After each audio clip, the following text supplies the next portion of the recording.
Welcome to Facts TV News, where everything is true. 20-year-old arrested after security feature on phone breaks robbery case. A security feature that was activated on a taxi operator's cellular phone resulted in an armed robber being caught by the police. Giovanni Lee, 20, of Linwood Park, Kingston 11, was on Monday, May 9, charged with robbery with aggravation and illegal possession of firearm following an incident that occurred in Kingston 11 on Wednesday, April 16. Lee reported aboard the taxi that was traveling towards Seaview Gardens. He later brandished a firearm and robbed the driver of his possessions, including a cellular phone, before exiting the vehicle and escaping. The driver subsequently made a report to the police. A security feature, which was activated on the phone, sent Lee's image to the taxi operator's email after he tried to gain access to the phone. Weeks later, Lee was seen and pointed out to the police. He was subsequently arrested and charged following an interview. His court date is being arranged. Bully charged for wounding with intent.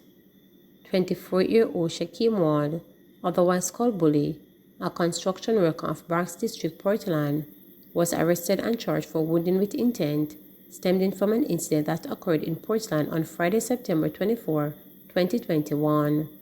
Reports are that about 11 a.m., a group of men, including Ward, had a dispute. The complainant left the house and was chased by the other men. During the brawl, Ward allegedly stabbed him in the chest and right hand. He was taken to the hospital where he was treated and released. Ward was later arrested and charged. His court date is not yet finalized. Little Ochi owner says issues identified by health department already resolved.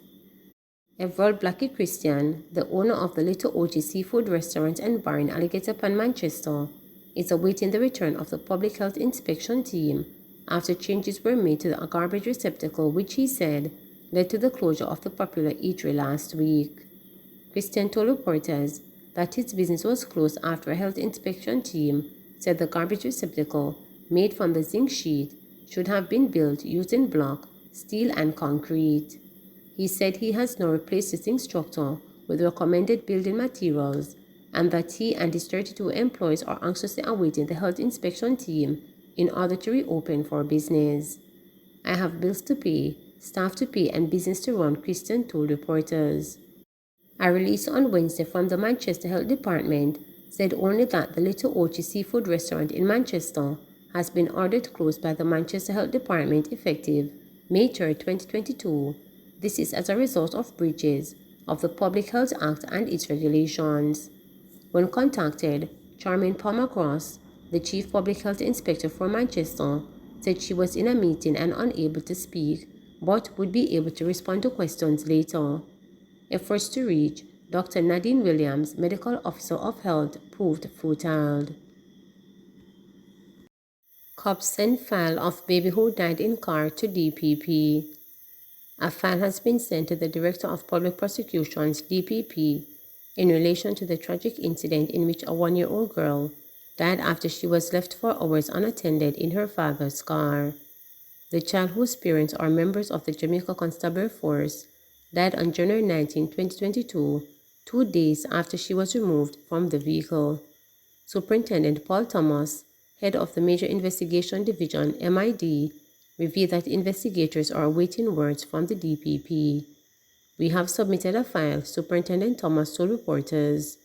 We did what we can and wait for the DPP, who can guide us on how to proceed further.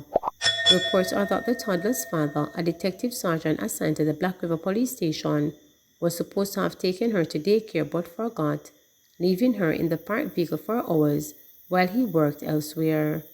The infant was rushed to hospital, but succumbed 2 days later. The father is now on vacation leave. Westmoreland residents detail impact of 2-day NWC strike. Camille Ebanks Foster and her 4 children spent the day at home in Petersfield on Wednesday, and none of them were happy about it. With no water in the pipes as a result of the strike by the state-run National Water Commission (NWC), she had managed to boil a bottle of water and use it to prepare breakfast. She had no idea how she would make dinner. The single mother, who lost her husband last year, was also aware that if the strike dragged on, she would have to miss work for a second day. That was before news broke that NWC workers will be back to work on the night shift on Wednesday. It has affected me real bad because my kids can't go to school and I can't go to work, said Ebanks Foster. While she empathizes with the NWC workers who stayed off the job for 2 days, she believed everyone did not have to suffer.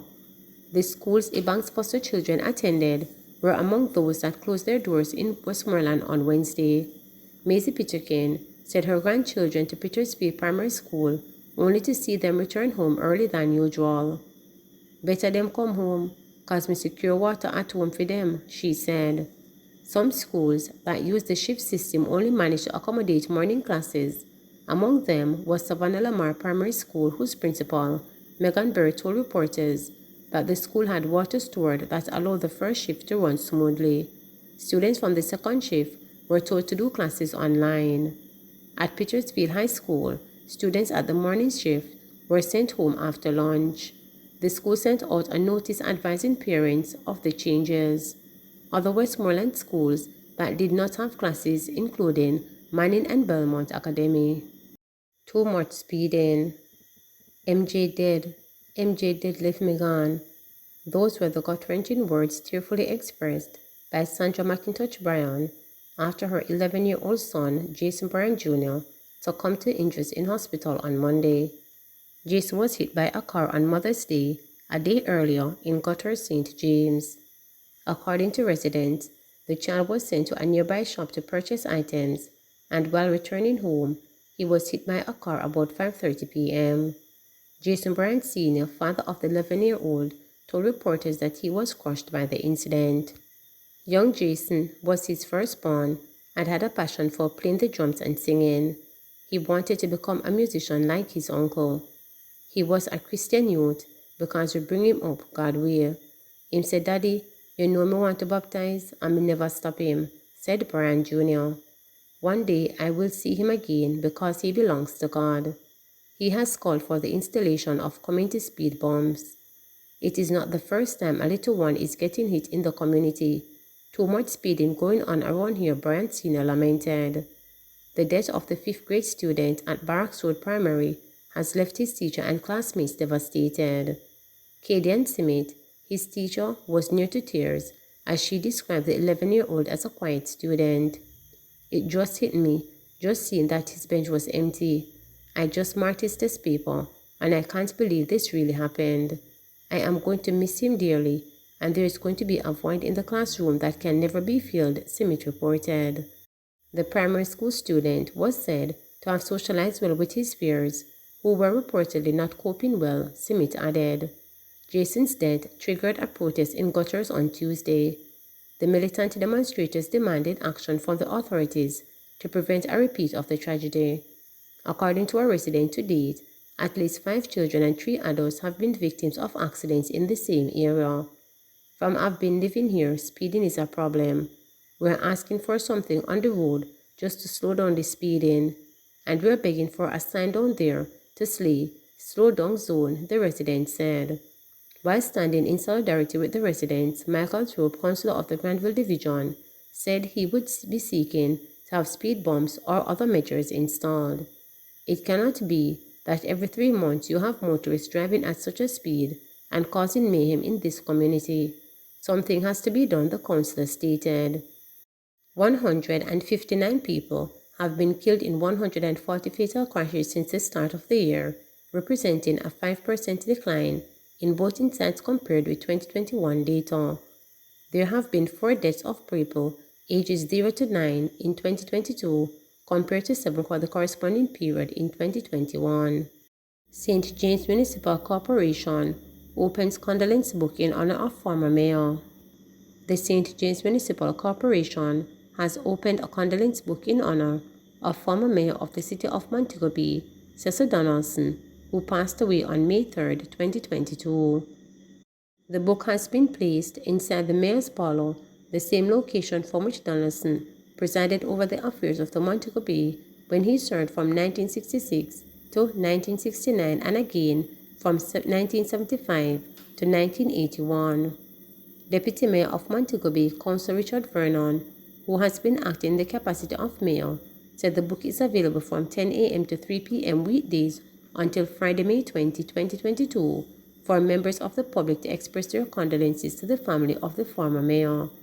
Donaldson, after whom the St. James Municipal Corporation building at 19A Union Street is named, is the father of former councillor and mayor of Montego Bay, Noel Donaldson. The former mayor and chairman of the St. James Municipal Corporation has been described as a gentle giant, a visionary, and the father of Montego Bay by those who knew and worked with him. It is understood that the funeral service for Donaldson will take place on Saturday, May 21, 2022. 110 COVID-19 cases, 5 more deaths. Jamaica on Tuesday reported 110 new COVID cases and 5 virus-related deaths in the last 24-hour period. This brings the total number of cases recorded on the island since the start of the pandemic to 131,544 and the death toll to 2,987. Of the newly reported cases, there were 74 females and 36 males, with ages ranging from 1 day to 108 years. The cases were recorded in Kingston and St. Andrew 27, St. James 28, St. Anne 13, St. Catherine 8, Westmoreland 21, Hanover 6, St. Elizabeth 1, St. Mary 3, Clarendon 2, and Manchester 1. Meanwhile, the latest fatalities are a 59-year-old male from St. Catherine who died in March 2021, a 32-year-old female from Westmoreland, a 51-year-old female who died in August 2021, a 72-year-old female from St. Catherine who died in August 2021, and an 81-year-old female from St. Catherine who died in September 2021. According to the latest statistics from the Ministry of Health and Wellness, the country also recorded 106 new recoveries, bringing the total number of recoveries to 84,709. The country's positivity rate from the last batch of testing now stands at 13.8%. There are 1,554 confirmed active cases on the island. Approximately 70 patients are hospitalized. 2 of them are critically ill. Please remember to subscribe, like, share, and click the notification bell for daily updates.